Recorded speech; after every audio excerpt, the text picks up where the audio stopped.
శ్రీమాత్రే నమః. స్తోత్రాలు, శ్లోకాలు మాకేం రావండి, మరి మాకు పుణ్యం ఎలా వస్తుంది అంటారు చాలామంది.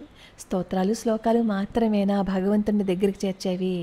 మన ప్రవర్తన, సత్ప్రవర్తన, మనం ధర్మంగా ఉండి న్యాయబద్ధంగా ఉంటూ ఇంకొకరిని బాధ పెట్టకుండా ఉండి, భగవంతుడా నాకేం రాదు నీ పాదాలు పట్టుకోవడం తప్ప అని అంటే చాలు, భగవంతుడు ఆయనే మన దగ్గరికి వస్తారు. ఈరోజు శరీరంతో వైకుంఠానికి ఒక భక్తుడు వెళ్ళిపోయిన రోజు. ఆ భక్తుడి చరిత్ర ఈరోజు మనం తెలుసుకుందాం. తెలుసుకునే ముందు పాండురంగడి పాద పద్మాలకి నమస్కరిస్తూ వీడియోలోకి వెళ్ళిపోదాం. భజన, నామస్మరణ, సంకీర్తన వల్ల చక్కటి సంతానం కలుగుతుంది అనటానికి చక్కటి రూపం తుకారాం గారు. ప్రతిరోజు బహుళుగా మారే ఆయన భార్య ఇంట్లో హరినామ సంకీర్తనం చేస్తూ ఉండేవారనమాట. వాళ్ళకి చాలా కాలంగా సంతానం కలగదు. అప్పుడు ఏం చేస్తారు అంటే, వాళ్ళ తరంలో 7వ తరం వారైన విశ్వంభర అని ఆయన ఏం చేస్తారు అంటే, ప్రతి ఏకాదశి రోజు పాదచారియే పండరీపురం వెళ్ళి స్వామివారిని దర్శించుకుంటూ వచ్చేవారనమాట. అలా ఎన్నో సంవత్సరాలు పాండురంగడిని దర్శించుకున్నారు. ఒకసారి పాండురంగడు ప్రత్యక్షమై, నువ్వు ఇంత దూరం రావక్కర్లేదు, నీ ఇంటి తోటలోనే నేను వెలుస్తాను అని చెప్తారు. అలా వాళ్ళ తరంలో విశ్వంభర అనే ఆయనకి విఠలుడు ప్రత్యక్షమై ఎక్కడైతే వెలిసారో అదే మూర్తిని బహుళూబాయి, కనకాబాయి దంపతులు కూడా పూజిస్తూ ఉన్నారనమాట.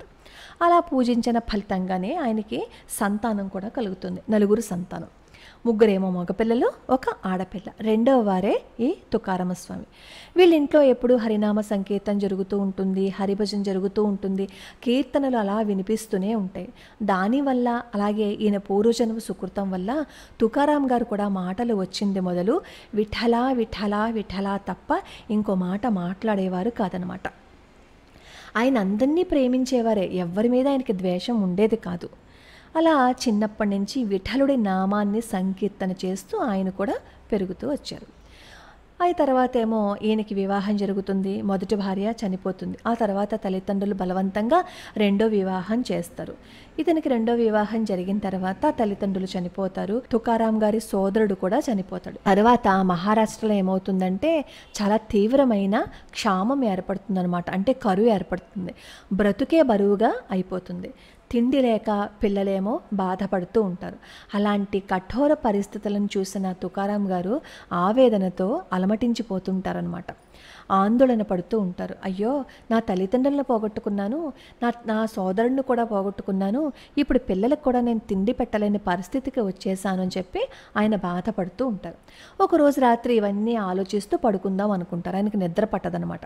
అప్పుడు వెంటనే అక్కడ ఉన్న పాండురంగ స్వామివారి ఆలయానికి వెళ్ళి అక్కడ పాండురంగను ప్రార్థిస్తారు. నాకేం తెలుసు, నేను ప్రార్థించడం తప్ప, నేను ఏమైనా పెద్ద పెద్ద గ్రంథాలు ఏమైనా చదువుకున్నానా, నాకేమైనా జపం తెలుసా, తపం తెలుసా, నాకేం తెలియదు, నీ పాదాలు పట్టుకోవడం తప్ప నాకు ఇంకేమొచ్చు, నీ పాదాలను పట్టుకున్నాను, నేను మొత్తం అన్నీ వదిలేయాలనుకుంటున్నాను, నీ దగ్గరికి వచ్చేయాలనుకుంటున్నాను, నా వల్ల కాదు ఈ బాధలన్నీ భరించడం, నన్ను నీ దగ్గరికి తీసుకెళ్ళిపో అని చెప్పి అంటారనమాట. అంత దీనంగా ప్రార్థించినప్పుడు పాండురంగడు ఏం చేస్తారు అంటే, నామదేవుల వారితో పాటు కలిసి దర్శనమిస్తారనమాట తుకారాం గారికి. వచ్చి, నువ్వెందుకు బాధపడుతున్నావు, నువ్వు నన్ను కీర్తించి తరించు, నామదేవుడు కొన్ని అభంగాలను రాసి వదిలేశారు, ఆ అభంగాలను పూర్తి చేయవలసిన బాధ్యత నీది అని చెప్పి చెప్తారు. వెంటనే తుకారాం గారు ఆనందంతో, ఆహా, పాండురంగడు నాకు దర్శనం ఇచ్చాడని చెప్పి ఎంతో ఆనందంతో ఆయన కీర్తిస్తారనమాట. కీర్తించి ఆయన ఇంటికి వెళ్ళరు, ఎందుకంటే పాండురంగడు కనిపించారు కదా. అట్నుంచి అట్ట ఆయన ఏం చేస్తారు అంటే, అక్కడ బండారా అని ఒక పర్వతం ఉంటుంది, అక్కడికి వెళ్ళిపోయి పాండురంగుడిని గూర్చి కీర్తిస్తూ ఉంటారు. ఆయన కీర్తిస్తూ ఉంటే క్రూర మృగాలు, పక్షులు అవన్నీ ఆయన దగ్గరకు వచ్చి కూర్చునేవన్నమాట.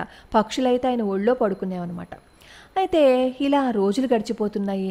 ఇక్కడ భార్య జీజాబాయికేమో భయం వేస్తుంది. అదేంటి ఇన్ని రోజులు అయిపోయింది, ఈయన ఎక్కడికి వెళ్ళిపోయారో తెలియట్లేదని చెప్పి ఆవిడేమో ఈయన గురించి వెతుక్కుంటుంది. ఒకరోజు ఒక ఆయన వచ్చి, ఇదిగో నీ భర్త ఏమో అక్కడ పర్వతం మీద కూర్చుని ఏదో రాసుకుంటున్నారు, వెళ్ళు అని చెప్పి చెప్తారు. వెంటనే జీజాబాయికి ఎంతో ఆనందం వేస్తుంది అనమాట. అప్పుడు భర్త కోసం కొన్ని ఆహార పదార్థాలన్నీ తయారు చేసుకుని అక్కడికి వెళ్తుంది. భర్తను చూసి చాలా ఆనందపడుతుంది అనమాట. ఆనందపడి వెంటనే కోపం కూడా వస్తుంది. ఏంటి మీరు చేసిన పని, ఇదేనా భక్తి, మమ్మల్ని వదిలేసి మీరు ఇక్కడ కూర్చున్నారు, మమ్మల్ని పోషించవలసిన బాధ్యత మీకు లేదా, అన్నీ వదిలేసి ఇలా కూర్చుంటూ భగవన్నామస్మరణ చేసుకుంటే కరెక్టా అది అని చెప్పి అడుగుతుంది. వెంటనే తుకారాం గారు కళ్ళు తెరిచి, మనిషి అన్నవాడు భగవంతుని పొందటానికి జన్మించాడు, ఆయన సాన్నిధ్యాన్ని పొందటానికి చేసే ప్రయత్నమే నిజమైన ధర్మము అని చెప్పి చెప్తారనమాట. అప్పుడు వెంటనే జీజాబాయి అంటుంది, ఆహా, అయితే మీ దేవుడి కంట నా దేవుడే గొప్ప అని చెప్పి చెప్తుంది.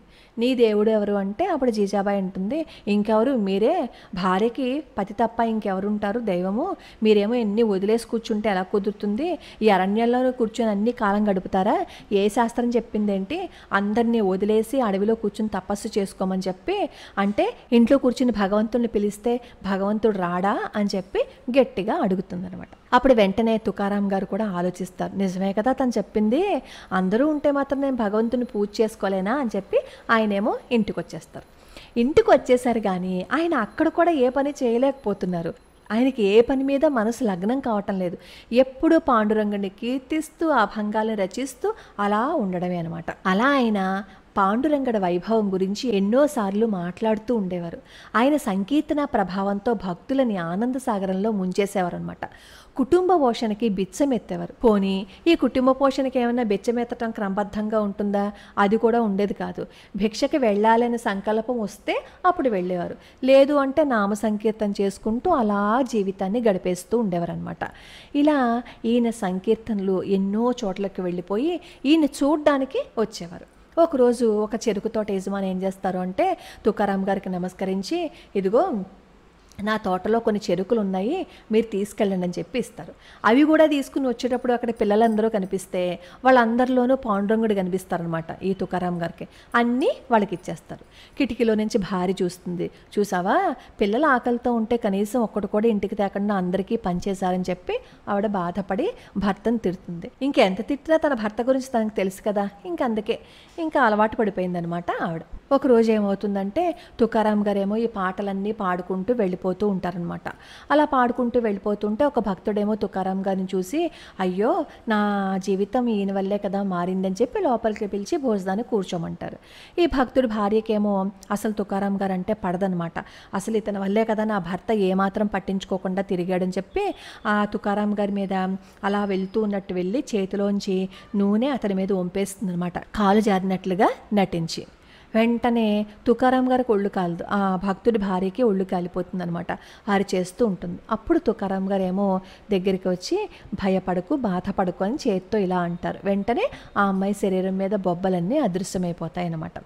ఆ తర్వాత ఆవిడ కూడా ఈ తుకారాం గారికి భక్తురాలు అయిపోతుంది. అన్నిటికంటే ఒక అద్భుతమైన విషయం మనం తెలుసుకోవాలి. అదే గ్రామంలో శివశంకర్ అనే భక్తుడు ఉన్నాడనమాట. ఆయన పేదవాడు, అస్సలు ఎటువంటి ఆశలు లేనివాడనమాట. తన భార్యతో జీవితాన్ని కొనసాగిస్తూ ఉంటాడు. వాళ్ళిద్దరికీ ఒక కొడుకు అనమాట. తుకారాం గారి అభంగాలు అంటే ఆ శివశంకర్కి ప్రాణం. తుకారాం గారి గురించి ఆయన ఎంత తపన పడిపోతారు అంటే ఎలా అయినా సరే జీవితంలో ఒక్కసారైనా సరే తుకారాం గారిని దర్శించుకోవాలని అనుకుంటారు. ఒకరోజు తుకారాం గారు వాళ్ళ ఊరికే వస్తున్నారనే విషయం తెలుస్తుందన్నమాట. కానీ అదే రోజు ఏమవుతుంది, ఈ శివశంకర్ గారి కొడుకుకి జ్వరం వస్తుంది. ఎంత జ్వరం అంటే అది క్షణక్షణానికి ఎక్కువైపోతూ ఉంటుంది. ఇంకా తీవ్రమైన పరిస్థితులకు వచ్చేసి ఇంకా ప్రాణాలు పోతాయేమో అనే స్థితికి వస్తుంది. ఓ పక్క నుంచి వైద్యులేమో వైద్యం చేస్తూ ఉంటారు. అయినా సరే అతను ఎంతసేపటికి కోలుకోడు అనమాట కొడుకు. ఈలోపు బయట కోలాహలంగా వినిపిస్తూ ఉంటే గోల, బయటకు వెళ్ళి చూస్తాడు. అప్పుడు అతనికి చెప్తారనమాట తుకారాం గారి ఊరు వస్తున్నారని. వెంటనే శివశంకర్ ఏం చేస్తారంటే భార్యకి చెప్తారు, నువ్వు కొడుకుని చూసుకో నేను వెళ్తున్నాను అని చెప్పి అసలు ఇంకా ఆ భార్య ఏముంటుందో కూడా తెలుసుకోకుండా వెళ్ళిపోతారు.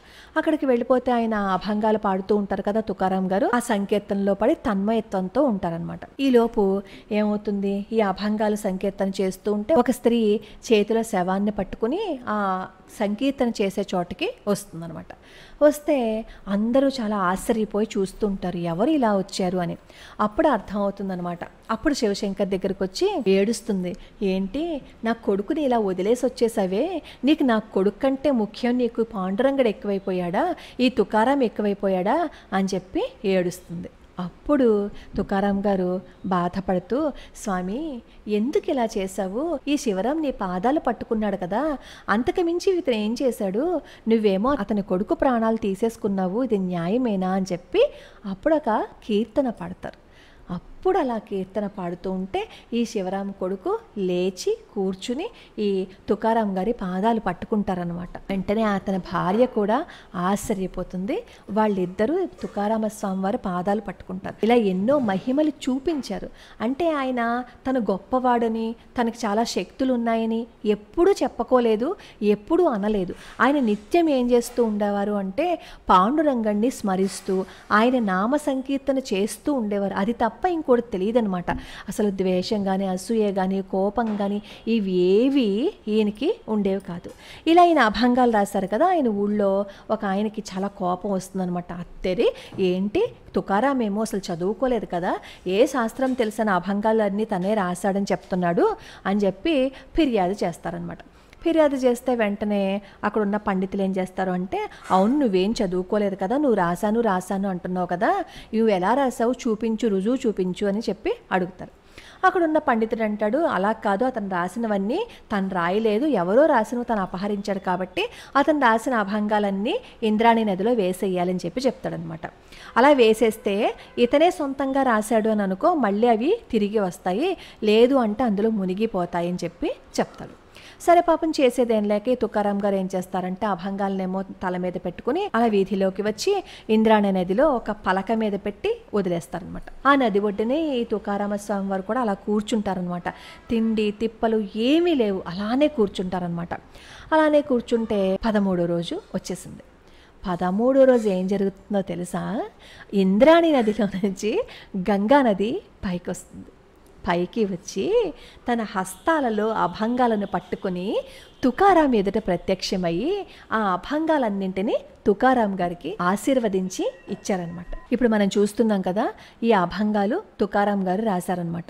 ఈ తుకారాం గారు రాసిన ఈ అభంగాలన్నింటినీ ఇక్కడ చెక్కించారు. ఇప్పుడు మనం చూస్తున్నాం కదా, ఇవే అనమాట. మీకు నేను కింద లింక్ ఇస్తాను. ఆ లింక్లో మీరు శివాజీ మహారాజ్కి తుకారాం గారికి మధ్య జరిగిన ఒక ఇన్సిడెంట్ ఉంటుంది, అది చూడండి. చాలా అద్భుతమైన ఇన్సిడెంట్ అనమాట. అసలు ఎంత అద్భుతము అంటే మాటల్లో వర్ణించలేమన్నమాట. అంతటి అద్భుతమైన ఇన్సిడెంట్. తుకారాం గారు తన భక్తి పారవస్యంలో గృహధర్మాన్ని సంపూర్ణంగా విస్మరించేశారనమాట. ఇల్లంతా గుల్లైపోయింది. కుటుంబ సభ్యులేమో ఆకలితో అలమటించే పరిస్థితి వచ్చేసింది. అప్పుడు ఈ భార్య ఏం చేస్తుందంటే, ఏదైనా వ్యాపారం చేసి జీవిస్తే బాగుంటుంది అని చెప్పి అనుకుని తన దగ్గర మరి వ్యాపారం చేయాలంటే డబ్బులు ఉండాలి కదా, మరి దాని దగ్గర డబ్బులు లేవు. అప్పుడు ఏం చేస్తుందంటే తన మెడలో ఉన్న మాంగళ్యాన్ని అమ్మేసి డబ్బులు తీసుకొచ్చి తన భర్తకిచ్చి వ్యాపారం చేయించాలని అనుకుంటుందన్నమాట. ఈసారైనా సరే ఎలా అయినా సరే పట్టుబట్టి వ్యాపారం చేయించాలనుకుని అమ్మేసి డబ్బులు తీసుకొచ్చి తుకారాం గారి దగ్గరికి వచ్చి, ఇదిగో నేను నీకు డబ్బులు ఇస్తున్నాను అంటే ఈ మాంగళ్యాన్ని అమ్మి తీసుకొచ్చాను, ఈ డబ్బులతో ఎప్పటికైనా వ్యాపారం చేయండి, పిల్లలేమో అన్నం లేకుండా బాధపడుతున్నారు, మమ్మల్ని మీరు ఇలాగే కనుక బాధ పెడదలుచుకుంటే ఇంక వ్యాపారం చేయొద్దు అని చెప్పి ఏం చేస్తుందంటే ఈ డబ్బులతోటి సరుకులు కొని తెచ్చిస్తుంది అనమాట. అప్పుడు ఏం చేస్తారు అంటే తుకారాం గారు సంతలోనేమో అవన్నీ అమ్ముకుని వస్తుంటారు. భార్యకి డబ్బులన్నీ తీసుకెళ్ళి ఇస్తే చాలా సంతోషిస్తుంది, కానీ ఇంతకు మించి బంగారం ఇస్తే ఇంకా సంతోషిస్తుంది కదా అని చెప్పి ఒక బంగారం షాప్ దగ్గరికి వెళ్ళి డబ్బులు ఇస్తే అతను ఏం చేస్తాడంటే ఒక పొట్లంలో ఒక ఏదో కట్టేసి ఇస్తాడనమాట. అందులో ఏం కట్టారో కూడా ఈ తుకారాం గారు చూడరు. ఇంటికి వచ్చేసి భార్య చేతిలో పెడతారు. భార్య ఆశ్చర్యపోతుంది, అదేంటి ఇంత తొందరగా వచ్చేసారు, చాలా తొందరగానే వ్యాపారం అయిపోయింది, అయితే ఏదో గొప్పదే తీసుకొచ్చారు అనమాట అని చెప్పి పొట్ల విప్పి చూస్తుంది. అందులోనేమో రాగి కనిపిస్తుంది అనమాట. రాగి కనిపిస్తే ఇంకా కోపం వచ్చేస్తుంది జీజాబాయికి. అసలు మీరు ఏం చేస్తున్నారు, నేను ఇచ్చిందేంటి, మీరు చేసిందేంటి అంటే, అదేంటి నీకు బంగారం తీసుకొచ్చాను కదా అంటారు. ఇది బంగారమా, నన్ను మోసం చేయాలని మీరు ప్రయత్నిస్తున్నారా, ఇది బంగారం కానే కాదు, చూడండి ఏం తీసుకొచ్చారని చెప్పి చేతిలోంచి చూపిస్తుంది అనమాట. నువ్వు అసలు మనిషివేనా, ఇల్లంతా దరిద్ర దేవత కూర్చుని గుల్లైపోయింది, చివరికి నా మాంగళ్యాన్ని కూడా నీకు తీసుకొచ్చి ఇచ్చేసాను, వ్యాపారం చేస్తానని నమ్మించి నువ్వు మా బతుకులన్నీ నాశనం చేసేస్తావా, చివరి ఆశను కూడా నువ్వు మంట కలిపేసావు, ఎందుకు మా మీద ఇంత పగ అని ఇంక అసలు కోపంతో శివతాండం ఆడేస్తుంది అనమాట. అసలు అప్పుడు అతను అంటాడనమాట, కోపం కూడా రాదు అంత మాటలు అంటున్నా సరే, అదేంటి జీజీ, వ్యాపారంలో ఆర్జించిన డబ్బుని బంగారంగా మార్చాను, నీకు ఇచ్చాను కదా అని అమాయకంగా అంటే, నువ్వు బంగారం ఇచ్చావా, అసలు నీది మట్టి మనసు, నువ్వు ఒక ఉక్కు మనిషివి, నీకు అసలు ప్రేమ అభిమానం ఏది తెలియదు అసలు అని చెప్పి అరుస్తుంది. ఎంత అరిచినా మాత్రం ఏం లాభం ఉంది, ఒక్క మాట కూడా అండు. పైగా అంటాడు, ఆ కొట్టువాడిని నువ్వేం అనకు, అతని దయం తప్పు లేదు, అతని పని అతను చేసుకున్నాడు, నాకు అన్నింట్లోనూ పాండురంగడే కనిపించడం వల్ల దేనికి తేడా తెలియలేదు అని చెప్పి అంటాడు. చివరికి నా కర్మరా నాయనా, ఇంతటి అమాయకున్నా నేను చేసుకున్నాను, ఏం చేయను, నా జీవితంలో ఇంతకు మించి నాకు అన్నా వల్ల ఏమవుతుంది అని చెప్పి వెంటనే ఈ జీజాబాయి ఏం చేస్తుందంటే, ఇలాంటి వాడికి నేను కదా డబ్బులు ఇవ్వడం తప్పు చేశాను, నాదే తప్పు అని మళ్ళీ జీవితాన్ని అలా కొనసాగిస్తూ ఉంటుందన్నమాట. అసలు ఇంకా ఈ తుకారాం గారి జీవితం ఏమైపోయింది అంటే, ప్రతి క్షణం పాండురంగడి నామస్మరణ తప్ప ఆయనకి ఇంకేం కనిపించట్లేదు. ఎవరు మాట్లాడినా పాండురంగుడి గురించే, ఎవరిని చూసినా పాండురంగడే కనపడుతున్నాడు. తిందామంటే అందులో అసలు ఇది భేదం లేదు, ఆయనకి పాండురంగడే, ఈ ప్రపంచం అంతా పాండురంగడే అయిపోయాడు అనమాట. అలా అయిపోయింది ఆయన జీవితం. ఏం చేస్తున్నారో ఆయనకు తెలియట్లేదు. ఇంకా ఆయనకి ఏంటంటే, ఈ జీవితం నుంచి నేను వెళ్ళిపోయే స్థితి వచ్చేసింది అనే విషయం అర్థమైపోతుంది అనమాట. అర్థమైపోయి నేనేమో కరెక్ట్గా వారం రోజుల్లో నేను వెళ్ళిపోతున్నాను అని చెప్పి దేహులో ప్రతి ఇంటికి వెళ్తారు. ఇంటికి వెళ్ళి, నేను ఇప్పటి నుంచి 8వ రోజున వైకుంఠం వెళ్ళిపోతున్నాను, నా కోసం గరుడ వాహనం వస్తుంది, మీలో ఎవరైనా సరే వస్తే నేను వాళ్ళని నాతో పాటు తీసుకువెళ్తాను అని చెప్పి అంటారనమాట. కానీ అప్పటికే తుకారాం గారు ఈ పాటలన్నీ పాడుతూ కుటుంబాన్ని కూడా పట్టించుకోకుండా అలా తిరుగుతూ ఉండడం వల్ల ఏదో అంటున్నారులే అని అనుకుంటారు తప్ప, నిజంగానే తుకారాం గారు చెప్తున్నారనే విషయం ఎవ్వరికీ అర్థం కాదు. నెత్తిమే ఉంటే ఎవరైనా అలాగే మాట్లాడతారు కదా. చివరికి భార్య దగ్గరకు వచ్చి భార్యతో చెప్తాడు, ఏమనంటే, ఇదిగో జీజా, నేను వెళ్తున్నాను, కావాలి అంటే నువ్వు కూడా నాతో వచ్చేసేయి అని చెప్పి చెప్తారు. వెంటనే జీజా అంటుంది, నాకు ఇన్ని ఇంటి బాధ్యతలు ఉన్నాయి, నేను ఎలా వస్తాను, నేనేం రాలేను, కావాలంటే నువ్వు వెళ్ళు, ఇదిగో చెప్తున్నాను, నువ్వు వెళ్ళినా సరే వారం రోజుల్లో తిరిగి రావాలి, అలాగైతేనే నిన్ను పంపిస్తాను అని చెప్పి చెప్తున్నాను అనమాట. ఈ అమాయకురాలికి అతను భర్త వైకుంఠానికి వెళ్ళిపోతున్నాడు, మళ్ళీ తిరిగి రాడనే విషయం ఏం తెలుస్తుంది, తెలియదు కదా. అందుకని చెప్పి అనుమతి ఇచ్చేసింది అనమాట. సరే, వైకుంఠానికి ఎప్పుడు వెళ్తాడో ముందు చెప్పేశారు కదా, అందుకని ఊళ్ళో వాళ్ళందరూ ఆ ఇంద్రాణి నదీ తీరానికి వచ్చేశారు. తుకారాం గారేమో తంబూర చిరతలు చేతిలో పట్టుకుని పాండురంగ నామస్మరణ చేస్తూ నృత్యం చేస్తున్నారనమాట. ఇంతలో వైకుంఠం నుంచి వచ్చింది గరుడ వాహనం. ఇంద్రాయణి నదీ తీరంలో తుకారాం ముందు అలా నిలబడిందనమాట. తుకారాంజీ గరుత్మంతుడి పైనున్న విమానంలోకి ఎక్కుతుంటే అక్కడున్న జనులందరూ కన్నీళ్లు కారుస్తూ అక్కడ ఉండిపోయారు. తుకారాం గారు అక్కడ ఉన్న వాళ్ళందరికీ నమస్కారం చేస్తూ తన చివరి అభంగాన్ని గానం చేసి అందరికీ నమస్కారం చేస్తూ చెప్తున్నారు, నేను వెళ్ళిపోతున్నాను, నాకు సెలవు ఇవ్వండి, నేను వైకుంఠానికి వెళ్ళిపోతున్నాను, ఇదే మన చివరి కలయిక, నా కర్మత్రయం ధ్వంసం అయిపోయింది, నేను భగవంతుణ్ణి చేరటానికి మీరందరూ ఎన్నో విధాల నాకు సహకరించారు, నేను మీకు కృతజ్ఞుణ్ణి అని చెప్పి నామస్మరణ చేస్తే ఎరుకోవచ్చు, అలా నామస్మరణ చెయ్యటం వల్లనే నేను భగవంతుణ్ణి చేరే అవకాశం నాకు ఈ స్థలం ప్రసాదించింది, మీరందరూ కూడా భగవన్నామస్మరణతో తరించిపోండి అని చెప్పి అందరికీ నమస్కారం చేస్తూ కీర్తిస్తూ ఆయన అందరూ చూస్తుండగానే ఆకాశంలోకి వెళ్ళిపోయారు. అలా తుకారాం గారు సశరీరంగా వైకుంఠానికి వెళ్ళిపోయిన రోజు ఈ రోజు అనమాట. ఇప్పుడు మనం చూస్తున్నాం కదా చెట్టు, ఈ చెట్టు దగ్గరే తుకారామ స్వామి వారు వైకుంఠానికి వెళ్ళిపోయారు. అద్భుతమైన విషయం ఏంటి అంటే, ప్రతి సంవత్సరం ఇదే రోజు మధ్యాహ్నం 12 గంటలకి, అంటే తుకారాముడి కోసం ఏ గరుడ వాహనం అయితే వచ్చిందో అదే రోజు ప్రతి సంవత్సరం అప్పటి నుంచి చుట్టూ గాలి లేకపోయినా సరే దానంతటా అదే ఈ చెట్టు ఊగుతూ ఉంటుంది. ఆ చెట్టును చూడడం కోసం లక్షలాది మంది ఇక్కడికి వస్తూ ఉంటారు. ఆయన ఉన్న ఇల్లును చూసే అదృష్టం రావటం, ఏ చెట్టు దగ్గర అయితే ఆయన వెళ్ళిపోయారో ఆయన చెట్టుని చూడడం ఎంత అదృష్టమో చెప్పండి. ఎంత అదృష్టం చేసుకుంటే ఇలాంటి అద్భుతమైన దృశ్యాన్ని మనం చూడగలుగుతాం చెప్పండి. ఇలాంటి అవకాశాన్ని ఇచ్చిన తుకారాం గారికి నమస్కరిస్తూ, లోకా సమస్తా సుఖినో భవంతు, సర్వే జనా సుఖినో భవంతు.